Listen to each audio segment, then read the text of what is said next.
The Dead Pair Podcast is brought to you by Kolar Arms, America's competition shotgun, and is fueled by Fiocchi. Welcome to the Dead Pair Podcast, coming in hot with everything you want to hear about sporting clays. With your hosts, Jason Rambo. This is what I have to work with, everyone. And Sean Alley. Like I said, I was just thirsty. Oh, boy. Often imitated, but never duplicated. It's the Dead Pair Podcast. It's showtime. Welcome back, everyone. What's up, Mr. Matt? How are you, buddy? I am doing awesome. Glad to be back again. And we are starting right back off. We got Anthony on the phone with us. We're picking up right where we left off last week. Just a little quick recap. We're talking about Anthony's off season, some of the tweaks and changes, some of the things he's doing both physically and mentally to be prepared for this year or this coming year. Matt, you had a question about transition technique with Anthony. You want to go ahead and fire off with what you had with him? Well, I honestly, before we get any further, I have one more question about his all season that I'm dying to hear him relate to the listeners. You gave an incredible summary in part one about what you want to tweak going into your off season, but relating to the rest of us, what do you think are the best characteristics, the best habits, the best points of analysis for the average shooter evaluating their season and what to tweak going into the next season? What are some potential pitfalls do you see some of your students running into where they're just making bad decisions about what to change and what to leave alone? I think a couple things are important, so number one, is you have to look at you have to go through your, think of it as go through a scorecard, but then you have that, obviously after every event or every day of an event, you got to go through a scorecard and give yourself some basis of kind of what happened on the targets that you should have killed, right? So you can look at a scorecard and go, all right, these 10 shots, depending on the person's level, just they're outside my scope of, ability and experience at that point in time. So I don't care about those 10. These 10 shots, I think I misjudged the birds and I didn't understand or read the birds right. So I got to read those birds better and kind of make some notes either mentally or physically about what I would do differently next time. And then there might be 10 birds that's like, this was lack of discipline. I didn't have good routine. It's a mental error, and kind of start with that to then say, a third of the misses out there today, I'm not even trying to get back. Then there's 2/3 of the misses that I could do better. And I look at that 2/3 and I just kind of get the low hanging fruit to see, if it's a type of presentation, if it's, type of presentation, that's always a problem. If it seems like it's, something mentally that I need to be better with, and then kind of just look within that of what you're going to do in the off season to work on that. I mean, if it's certain types of birds and you got to try to learn them and read them better, then you got to go find those birds and gain experience. If it's executing better, man, I've got to execute better and get my mental game in line. So I got to do some work to get somebody to help me there a little bit and understand what I should be working on, and then try to test that on a small tournament, or even a practice round where you did keep score or something to test that. I think, to be honest with you, a lot of people don't evaluate anything enough. They just don't, what Matt sent me some stuff. Matt's a student of mine on my shooting team. He sent me some analysis of his game and what he thought about. I don't think many people go to that extent, to say, hey, this is what I did well. These were my victories, what I consider a victory for the year, being better at a certain thing. These are my shortcomings. This is what I'm going to work on. This is what I worked on last year and it worked. So some of that I worked on last year and it worked. We'll do it again, but then I'm trying to fill the void here. So I think it starts with just some kind of an evaluation of the season, but I think the season evaluation starts with a scorecard, right? It's just a sum of scorecards that kind of gives you a story about what happened, what you're going to do, what you did historically, the challenge is if you have something that seems like an issue and a trend, you need some form of knowledge to be able to improve that, right? So you've got either to have some feedback from one of your buddies, you've got to either get a shooting lesson, you got to read a book, watch a video, you got to do something, right? It's just not going to hit you in the head. Okay, when January 1st rolls around, how to get better at a certain shot, right? So you got to practice it, you got to get some guidance, something, right? So evaluate first, break it into categories. Some shots you're not worried about. What's the low hanging fruit? Is that a reading of a bird? Technical? I need a better skill set, a better method. I need better mental game. And then who's going to help me get those things accomplished, or am I going to be able to do that on my own? If I'm doing that on my own, what basis do I have for figuring out what I'm going to do different? And I think it's just that. I think it's got to start with that. Okay, so back to what Jason was talking about with my technique question it's kind of a niche question, but honestly, I want to ask you, and I was privy to a conversation you were having with Big Dom on Team Beretta back at one of the Southeast Regional at Big Red Oak, and I don't remember the full detail of your answer, so I want to hear it again. I guess, I don't know, I got dropped on my head as a kid and can't remember. But thinking back to this Nationals and our buddy David, Delu won the FITAS National Championship. He'll be the first to tell you his main event wasn't exactly what he wanted. So why is it hard? Seems like it's difficult to get your FITAS game and your sporting game peaking at the same time. Not for everyone, but often I see kind of a roller coaster even among the best shooters with their FITAS and their sporting. There's a few things. I have shot, definitely well in both, at the same time, and I've shot good in one and often in the other. I think anything that we say, responding to your, question is somewhat of an assumption, right? Meaning that, I don't think I can speak, with an authority saying this is the reason, this is the reason why, right? Right. I think that FITAS is easier mentally than sporting for sure, right? And that's just a fact, in my opinion. I think that FITAS generally requires you, though, to be more proficient in a number of targets, per 100 targets, especially if it's new style, you're shooting more targets. So you could look at FITAS as being easier mentally and harder from a target reading standpoint and shot library standpoint. Some people's approach and technique lend itself to one versus the other. If you have someone that likes to shoot with the gun out of their pocket in sporting and like not afraid to mount the gun out ahead of the bird and pull the trigger, because you got to do that a lot in FITAS, that lends itself to it. You remember the context of what I told Dom at that time? I can't remember I don't remember the conversation. The main context I remember is it was a lot about timing, like visual discipline and timing. Like if you're starting with a gun closer in the pocket and you see the bird well, you're basically already there. You can put the bird directly on the line. There's minimal mount involved.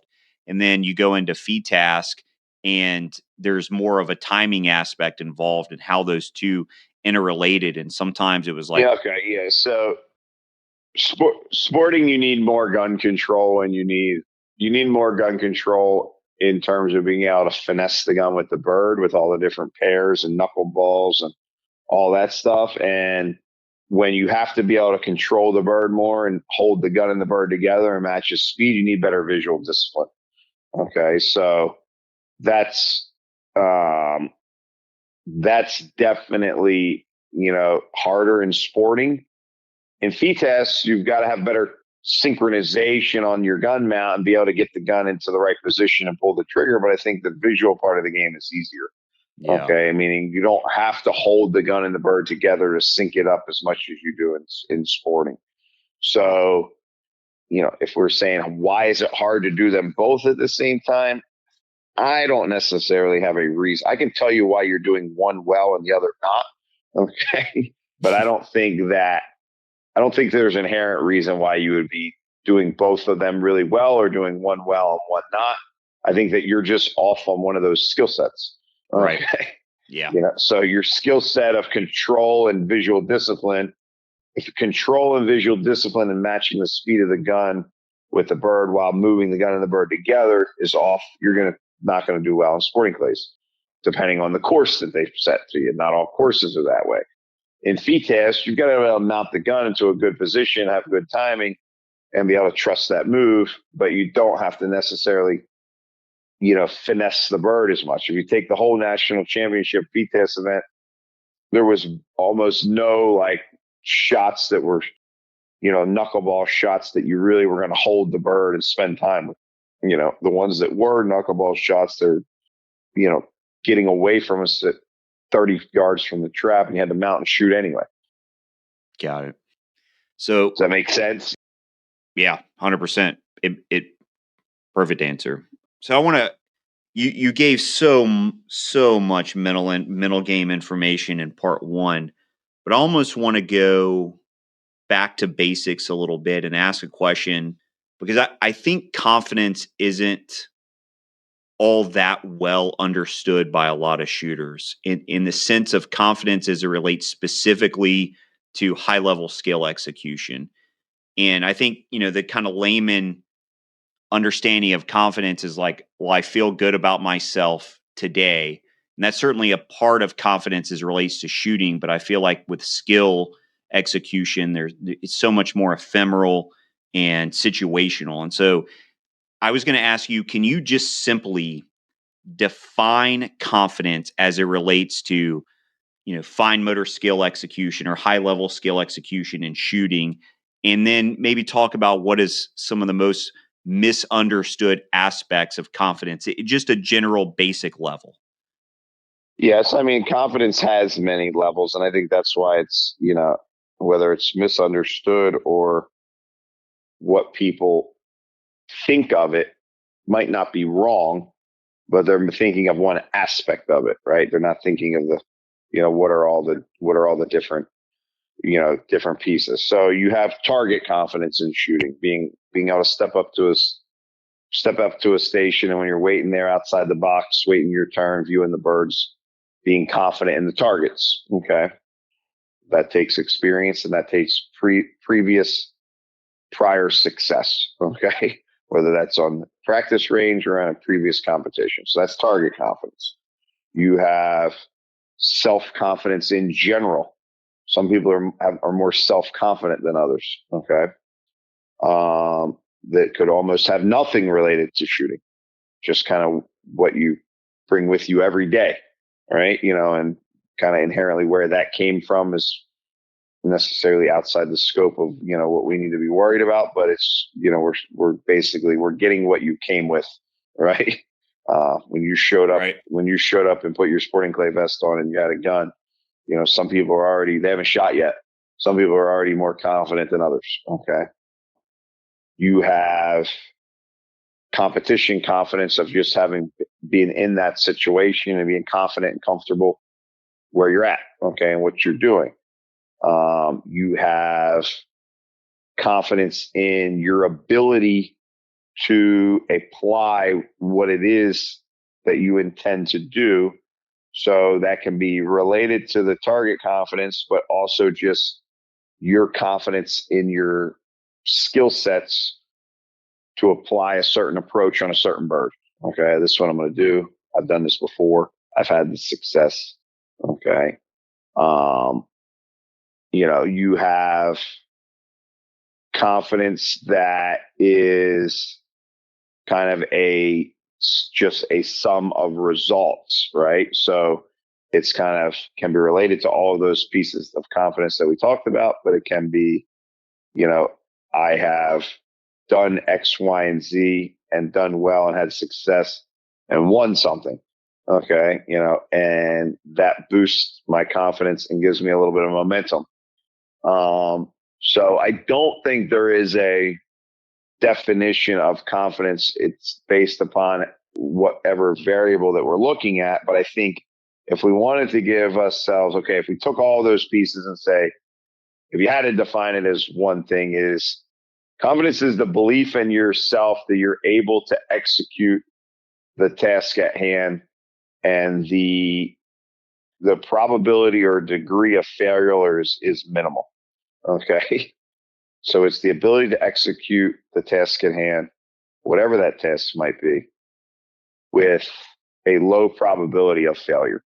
I think that's what confidence is. So if you're going to stand up and give a speech and you're prepared for it and you're expert in your field, you're confident because you know you're going to do a good job. Okay.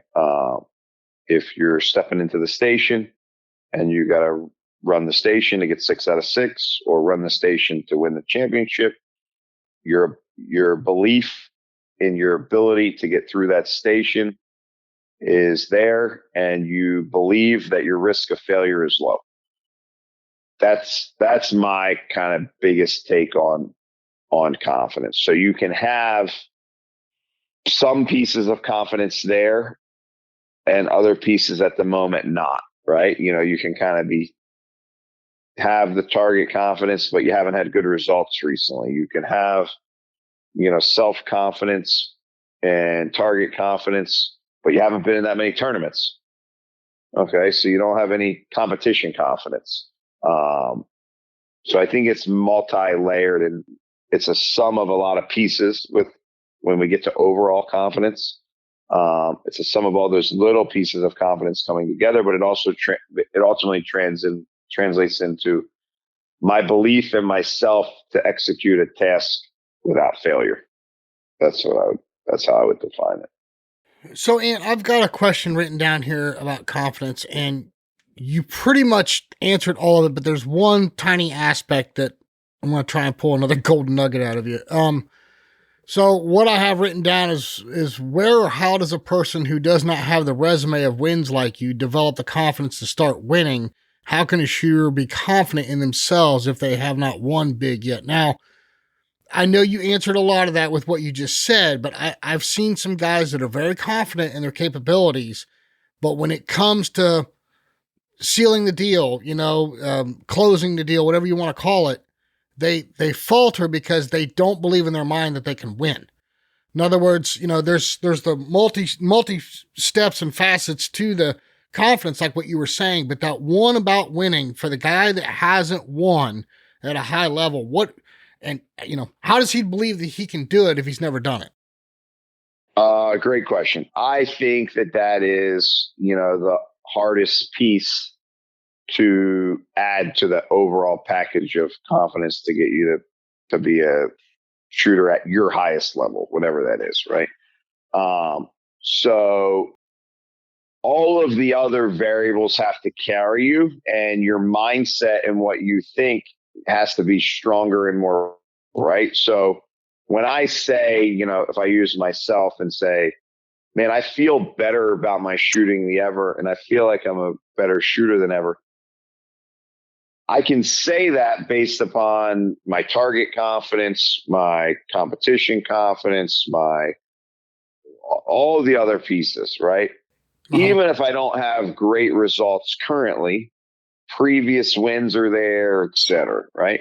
And I mean, great results. I did come in second in the World Championship, but not as good as a season that I'd like to have. So your question is very good. Okay. And I don't think there is if somebody tells you, oh, you're going to do this, right? Well, the sports psychologist is going to tell you, sit there before you go to bed, close your eyes, visualize winning, visualize yourself on the podium, tell yourself, all positives, see yourself in that situation, et cetera. And I don't disagree with them. Okay. Because you don't have, the person that you're describing doesn't have the actual reality of the event happening, which that magnifies their confidence, which they need really to go to that next level. So the person is missing a piece of that whole puzzle that I was explaining. Okay. And you can't get it any other way except winning. Okay. So right. How do I get it? How do I get it if I don't have it? Right. And one of the prerequisites for winning is getting it. Okay. So, yeah. Where do I get this at? Well, I think the sports psychologists are right. Okay. You got to believe it. You got to see it in your mind. You got to tell yourself, you got to visualize it. But that's, not black and white. And that's a lot of smoke and mirrors for some people. Right. Yeah. And I do think they're right. Okay. But it's still, that's a long stretch for most people. And it's even a long stretch for me, right? I do believe in the power of your mind and what you think and what you believe, especially related to like what I told you earlier with that I worked on with my mindset. But it's a hell of a lot harder to convince yourself of something that has not happened, okay, than something that already has happened, right? Yeah. That's, I can remember people saying like what I told you, what the sports psychologist is going to say, visualize yourself winning, being positive. I remember reading that stuff when I was, I'm 41 years old. I remember reading that stuff when I was 18, 19, 20 years old. A good shooter. I'd won good stuff, right? And be like, you got to be on crack if that you think that that's going to work. Okay. But I was naive and I never used any of the visualization or positive thought as much as I could or should have. My confidence was just go out and shoot the birds so I can hit them and go in the tournament and do the best I can. But then when I had success from that, then I got there. I had that, so, I think the answer to your question is yes, there's some power, positive thought. Yes, there's some visualization. But I also believe that all of the other facets and pieces that I told you have to be better. Okay. Your target confidence has to be better. Your self-confidence has to be better. All of the other facets of confidence has to be better if you don't have the history winning. Okay. Yeah. And that's the reason why people have breakthroughs. We've had a lot of them in the last couple of years in different people shooting, right? Somebody's like a breakthrough. Man, this guy's doing good. Yeah, but he's always been good for the last 2 years. He just finally believes in himself. So it's exactly what you've said has happened, and that's what propels them, even though they were already good. Okay. They just didn't believe in themselves enough. There was I'm not a golfer, but through one of these moments of, me interacting with all of my students that have done a lot of, mental training, and then a lot of the mental training is they've got the basis of it, and then them and I work through it, and I actually end up implementing it with them better than they implemented it on their own or with their mental coach, because they have to, this is related to shooting. Okay. Right. This is, you have to understand the game of shooting to be able to put this in. Okay. Somebody could be a mental trainer and totally disagree with me, but I think if you can understand it and you can shoot and you know what it's like to shoot at a high level, you got a massive advantage of trying to be able to implement this. Okay. But a guy told me, he goes, well, one of my mental trainer told me was, he told me what a professional golfer told him one time. And, a novice guy said, what if you aren't confident you're going to make that putt? What if you aren't confident you're going to win? He said, fake it. Fake it till you make it. Right. So you basically was saying is you got to believe it. You got to convince yourself. So the answer to your question is it's extremely difficult. And that's why there's people that have breakthroughs, and that road to getting to that breakthrough can be long and painful. Okay. And there's a lot of people that quit on that road. Yeah. Yep. 100%. On that note, when you did your interview with Digweed, and one of the coolest and most insightful parts that I found in that was talking about his early development as a competitor and how much he competed like early in his career. So I was going to ask you about that. Like, how should shooters use, there's only 7 tour events, right? So you're only going to get so much time behind the gun. You're only going to get so much time in the fire. How important are local? Yeah, I mean, look, realistically, how many people can go to 7 tour events? Yeah. Okay. Right. That's what I'm trying to get at. Is like, how do you, you can use local shoots to get in the fire and just kind of get your scale based on skill level of how often they should be using local shoots to get in that competition fire more, how that varies with experience, and just building that competition hardness as you're going through the ranks and developing skill and developing confidence and competing? I think those local tournaments are very, very critical for all shooters, even people at my ability level, because they're a baseline to establish kind of where you are and what you're working on, et cetera. And I think all those people climbing the ladder, whether you're trying to win your class and you're in C class or B class, you're trying to win your concurrent. If you can't win that at a local level, you can't win that at a bigger level. You can't win that at the mostly shoot. You can't win that at the state championship or the regional championship. So you need that experience. You got to test yourself. You got to be in that position. And you got to learn how to win, or learn how to shoot to your potential under pressure. And there's no better place to do it than at an actual competition, even if it's small. Sometimes people say, well, it's a small tournament. I feel ask me this all the time. I got a couple students up in the New England area where some of the tournaments aren't that big, or the targets, might be a small club. I don't think the targets are made great. Do you think it's worth it to me to go there if there's only going to be 50 people? Yeah, go ahead, but win. Make sure you win. If exactly. Go win it. Go win it then. Right. Go win it then.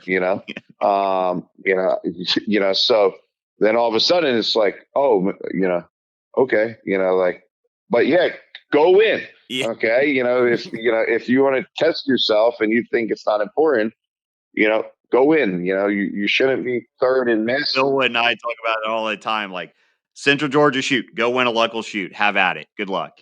Right. So it's not always that easy. So in other words, no, people should be shooting those, and they should be using, every local event that they can get to as a basis of growing their game. Now, sometimes people have to evaluate, I only got this weekend to practice. Should I just go work on something? Sure, that's fine. Right. But given the opportunity, smaller events are super critical in my opinion. How many, I know you can't put a number on it, but how many tens of thousands of registered targets do you think it takes before you're a reasonably seasoned competitor? I'm thinking it's maybe 50,000, 60,000. Like, what is a round number to someone look at and say, hey, this is really the commitment it takes? And again, I know that's a hugely general question, but I think it can give people some perspective of the investment it takes to be a pretty hardened competitor, at least a pretty seasoned competitor. Yeah, I mean, I think that we have to ask, like, what are we, to be comfortable at a certain level, or to win at a certain level, or to, have seen a lot of targets, I guess that's kind of to go to a championship tour event and not feel like you're going to get run over by a bus. Right. And I mean, sometimes at a local level, depending on the area that you're in, some local areas, the targets are much easier, right? Some areas are much harder. I mean, look, if you shot 5,000 targets a year for 10 years, 50,000, that's a lot of shooting. A lot of people are not shooting anywhere near 5,000. I mean, I don't really have a good answer for that question, because I think if you ask me, like, hey, what do you think is the minimum amount of targets I would need to win the Texas State, the Georgia State Championship? Okay. I would tell you 50,000 registered. Yeah. Right? That's kind of where my head was at. That's probably what you need to do to win at a level you'd have to be at with the level of competition in that state, right? To be the HOA, right? But some guy that's trying to win his category or his super vet or, his class, that's obviously a lot different, right? And I like to speak, in a way that, there's only 20 people that, in each state that might have a chance to win their state championship, probably less, right? To be at the top. But there's a lot of people listening that are, trying to do well in their class or their category, or the veterans or the super veterans. And that number could be a lot different, that number could be a lot different depending on kind of what's a goal for them, right? What's good for them, right? I think I think the season competitor part is kind of like saying, how many targets should I have to feel comfortable to achieve my goal, right? That's so I don't want to give you an exact number, but I think just having a baseline of, hey, if I was going to win the Georgia State Championship, and I fell short and I had 25,000 registered targets, do you think that could be part of the problem? No, I know it's part of the problem, because the other guys got more. Okay. Yeah. It's relative to your peers, right? It's relative to your peers' experience level. That's a way we can relate it to other people, right? So it's relative to my peers' experience level. I have to be in the hunt with them. I either have to be, if I have a lot less experience than them, then I've got to be more skilled, right? Or one or the other. Well, I don't know how you can describe this or not, but and I'm shifting gears here just a little bit. I would say that probably 99% of the competitive shooters have no idea what it's like to be in a shoot off. I mean, I've been shooting for years and I've only been in 2, and that was on a make or break. So can you describe what it's like to be in a shoot off, especially on a world stage like you have? I mean, that's got to be like mentally intense, I would think. Yeah, I mean, I think there's a couple things, and I think some of what I'll explain could help people when they get into that situation. Well, number one is, obviously experience helps, but like you said, people don't get enough chances to get experience. So it's kind of like the confidence question you asked me earlier. I don't have the confidence to win if people tell me, that I need to, be in that situation, right. Believe in myself, right? So it's kind of the same thing. Well, how do I get experience in a shoot off and handle that if I've never been in a shoot off? Well, over time, you'll get some chances and you'll get some experience. So that's going to help, right? But what do I do in the meantime? That'll be useful to go into the shoot off and have something I can do in advance. I mean, I think ultimately for me, I have shot, so many times in front of people over, and there used to be more shoot offs years ago than there are now. Just then what's changed is, people at events, they're flying out. They can check the results online. There's also more events. So we have more events and all these different side events going on. They can't do shoot offs for everything. There's more concurrence and there's more concurrence than there used to be when I was a kid. There's more classes than there used to be, and there's more events. So the clubs can't possibly do shoot offs and all these different things. We'd be there till Monday afternoon.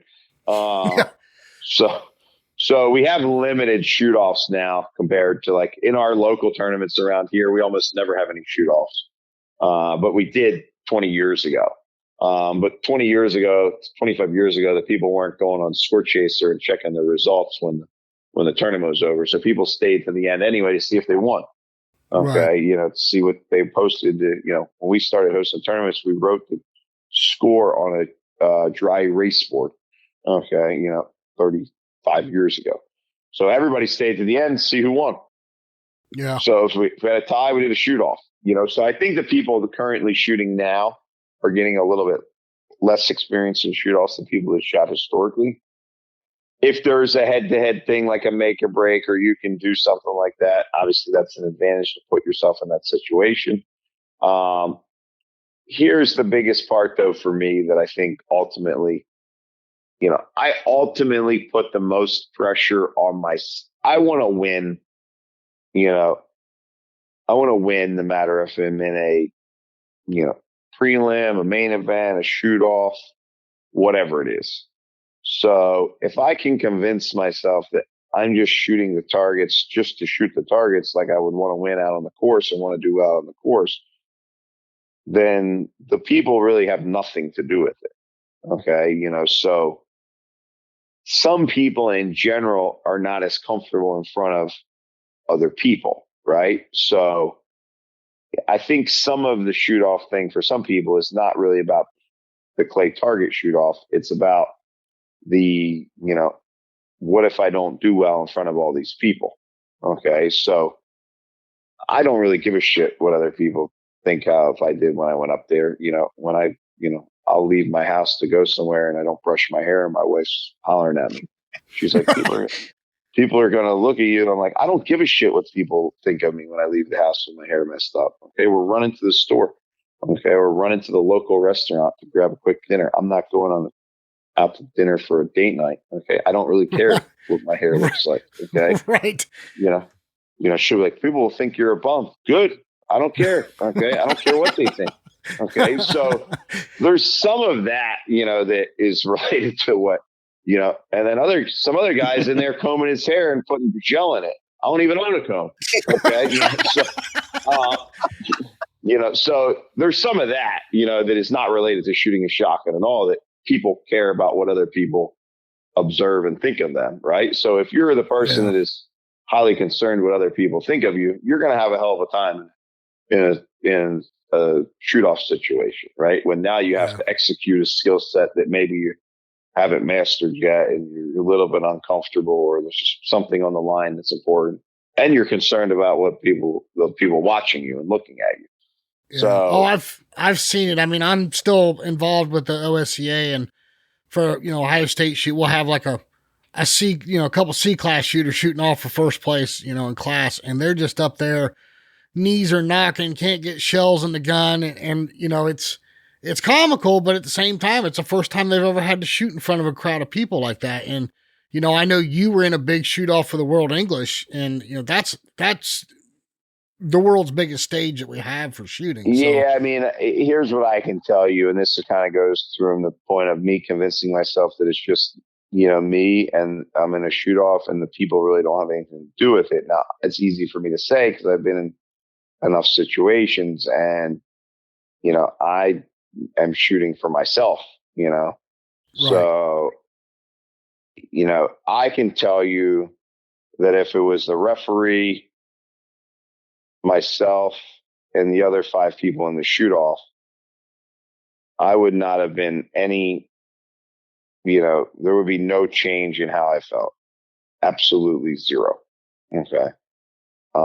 As far as I'm concerned, those people aren't even there because they have nothing to do with what I'm there to do. Okay. Right. Now that's all goes into a little bit mindset and how I think. Right. So, I believe that. Right. So I believe that they have nothing to do with it. It's me, the targets, and these 5 people that I'm going to shoot off with, and the referee's pushing a button and keeping score. So if there was, a couple hundred people there in that world championship, there's probably 300-400 people watching. Or there was 3,000 or 4,000, or there was 3, it wouldn't change anything for me. I would feel zero difference.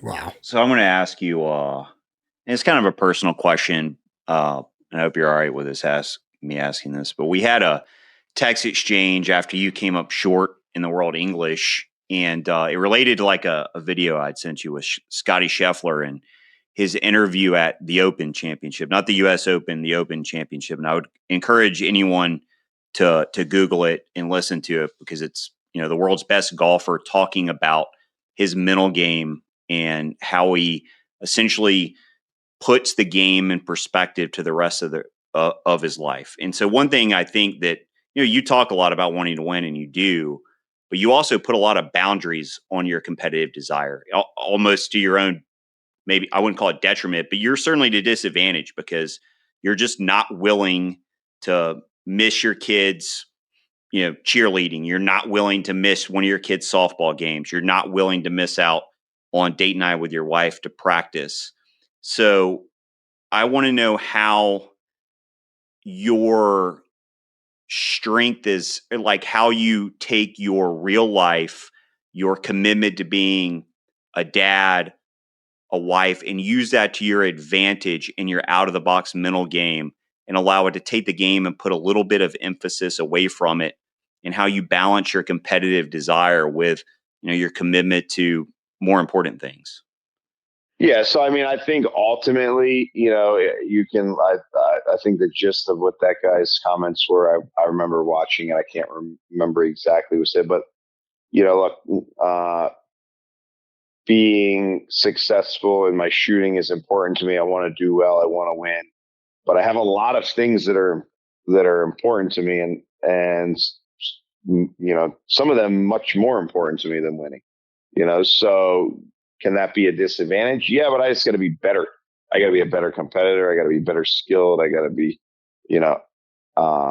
if I have to just beat the field because I'm more devoted, then I'm not going to win anything. There's a lot of people that are way more devoted than me at the current place in my life. So I have to be a better competitor. I have to be more skilled. I got to read the targets better. I think I can, and it's not that I'm not devoted. I'm as devoted as I can be relative to, what's practical.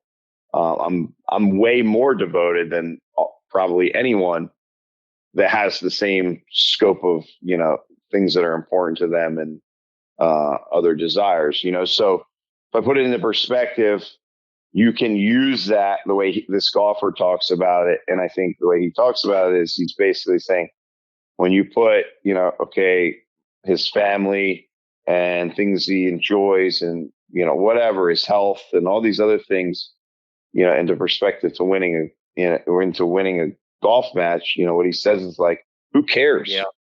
Who really cares? Okay. I think that's exactly what he says, right? Like, who cares? He's like, I have no idea why I care so much, because it's literally not even on the same scale of importance as just hanging out with my wife and kids. But I care. Right. So it's the same that's exactly how I would describe it.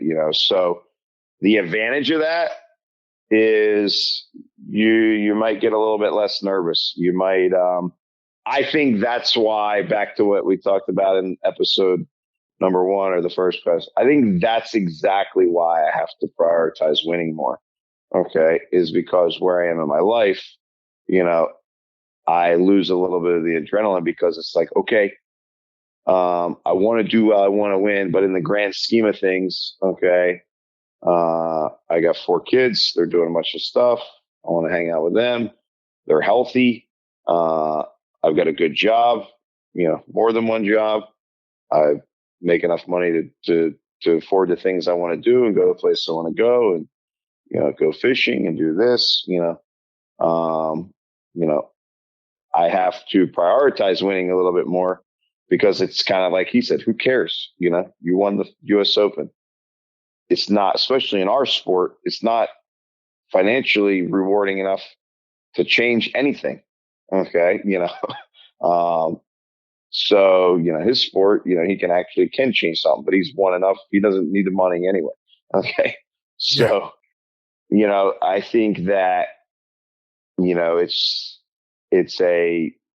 me, it's a massive, I'm less committed to the sport, okay, than many of my peers that I shoot equal to or on average over a period of time better than. Okay. And I am less committed, as a number of days and on the road and number of big tournaments, etc. But I have had a constant level of commitment and devotion to the sport through multiple changes and of where I am in my life.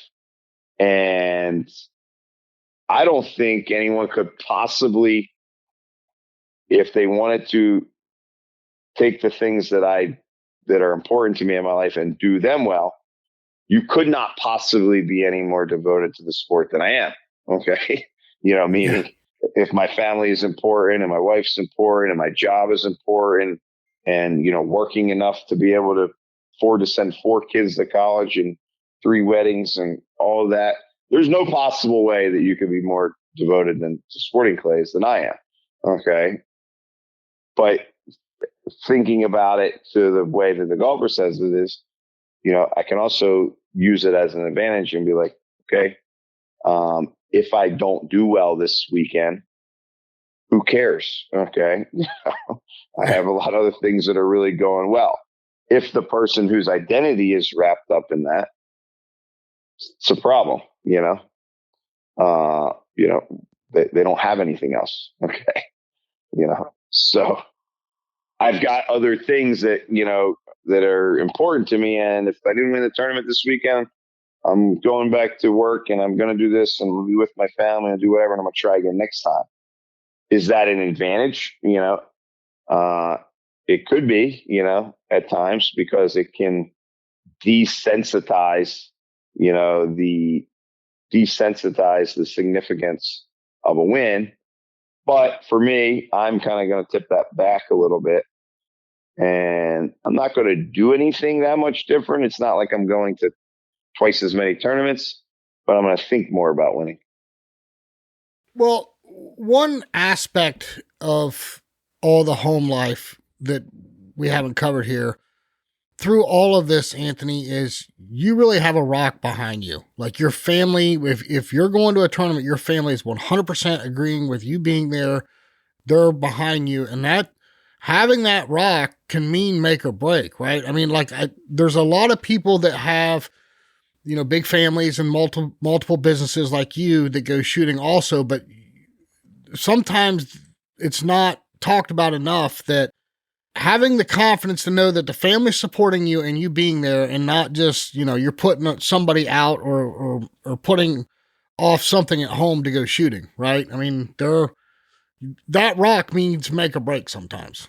Your mind has to be 100% committed to, if you're trying to operate at your highest level, whatever that level is, whether it's a guy go and travel there and win his concurrent or win his class, your mind has to be 100% committed to, at that moment when you're out there on that course, the most important thing on the planet has to be executing on that course. So if you can't be there with a clear mind and a clear conscience, or, your wife's telling you, I can't believe you're going to another shooting tournament, right? You might as well not go. Right. Okay? That's what I was getting at. Yeah. If you're just going for, to have a good time and enjoy yourself with your buddies, that's perfectly fine. Okay. Your wife could be pissed off, tell her, see you later. But if you're going there to win, and you don't have your shit in order at work or with your family, and there's, you feel like you shouldn't be there, then you're not going to have any chance in hell of doing well. Right. Because I feel like you have to be that focused and that committed, and have your mind has to be clear. Look, I've had times where there's different things going on, and, where like I'll even tell my wife about something like that. I'm like, I got to get this squared away so that I have, I don't want to go to this tournament, having, an issue with something at work, where, I work in a family business. We all get along great. But if you work in a family business long enough, there's going to be some moment of tension, or this is happening or that's happening, I don't want any of that, so sometimes it's like, I'm going to get this resolved so that I can go there and have a clear mind, Right. So if not, I'm not going to go, be wasting my time, if my goal was to reach my highest level. So no, absolutely. And there's, I don't think there's anything that anybody can help somebody with if they're in that situation. Right. I mean, I'm not going to be able to help you as your coach. Okay. What can I tell you? Right. Somebody's giving you a hard time, or you got problems at work, or shouldn't be there. That's pretty personal, but important to mention. Right. Sure. 100%. Well, Ant, this has been mind blowing. There's so much. I mean, I know myself personally, I'm going to go back and listen to both episodes three times. Matt, what do you think? Yeah. I've heard a lot of this from him before, and I hear it again, and it sounds like I'd never heard it before. And I just think back to so many things I've run into in my own competition, and how those mindsets, those changes, evaluating confidence is important, and something that's going to stick with me, going into the off season to try to improve on. That was pretty heavy stuff. Yep, for sure. Well, Anthony, thank you so much for doing this. We really appreciate it. Everybody stick around. Matt and I'll be right back to wrap up the show. Hey, everyone. Each and every week you hear Sean and I brag about our sponsors. And it's not because they sponsor the show. It's because of their products and the unmatched customer support behind each and every single one of those products. We hope you're taking the time to investigate for yourself, try the products out, and see why we love them so much. Hey, Toby Tomplay, you want to remind everyone who we're talking about? I'd love to, Jason. Kolar Arms, America's competition shotgun. Fiocchi USA. Here at the Dead Pair, we're fueled by Fiocchi. Ranger Performance Eyewear. See it further, see it faster, see it clearer with Ranger. Atlas Traps, America's finest clay target equipment. Rhino Chokes. For deadly patterns and knockdown power, choose Rhino. Long Range, the industry standard for trap release and target management systems. Taconic Distillery. After the tournament is over, it's time for one more shot with Taconic Distillery. Score Chaser. Your shoots simplified. Gun and trophy insurance. Insurance for the firearm enthusiast. Clay Range Design Works. Your one-stop shop for all your clay target needs. And now, back to the show.